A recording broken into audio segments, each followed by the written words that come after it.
We all have parts of ourselves we try to hide, not just from other people, but sometimes we even try to hide them from God. The thoughts we're ashamed of, the emotions we wish we didn't have, the past we're still carrying, the pain, the pride, the secrets, the sin. We carry it in silence. We dress it up on the outside, smile in public, say we're fine, post a verse, quote a prayer. But inside, there's this quiet ache. If anyone really knew this part of me, would they still love me? And even worse, does God still want me if I bring him this mess?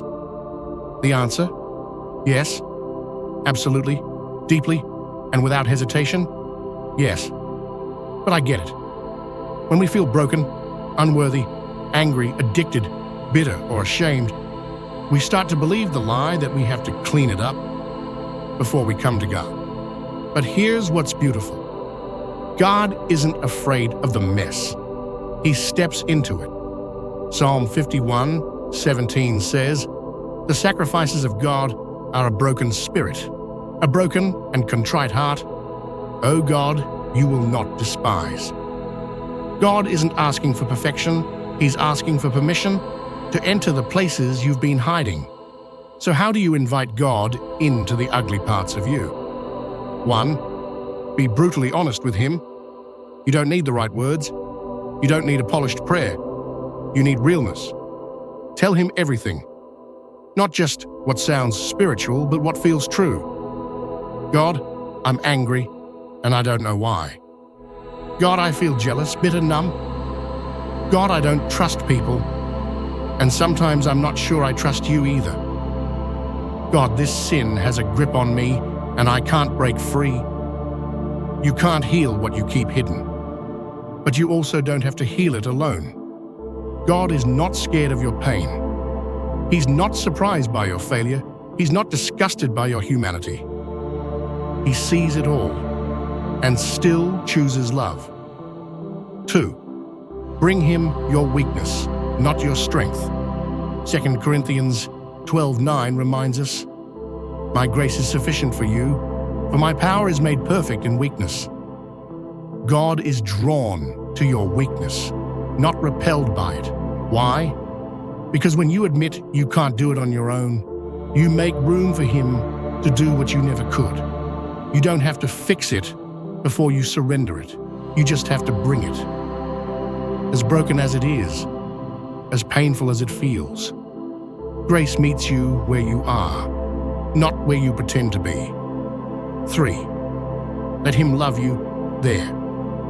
This is the hardest part for many of us, receiving love in our least lovable moments.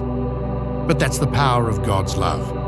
It doesn't wait until you're clean to come close. It draws near when you're dirty, when you're doubtful, when you're at your worst. Look at the cross. Jesus didn't die for a perfect version of you. He died knowing every ugly part and chose you anyway. The Father ran to the prodigal while he still smelled like pigs. God comes close to you while you still feel far from him. Let him love you where it hurts. Let him love you in the dark. 4. Keep showing up. Healing is not always instant. Sometimes it's slow. Sometimes God removes the struggle. Other times, he meets you in it, day by day.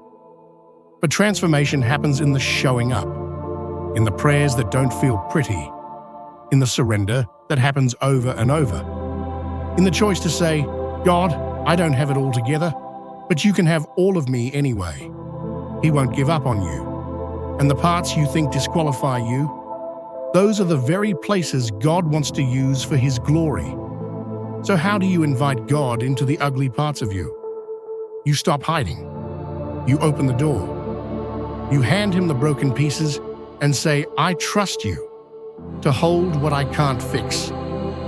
And the beautiful truth, God doesn't just want the cleaned up version of you. He wants the real you. And he's not coming to shame you. He's coming to heal you. The ugly parts, that's where the most powerful healing begins. And that's where the most beautiful story is written.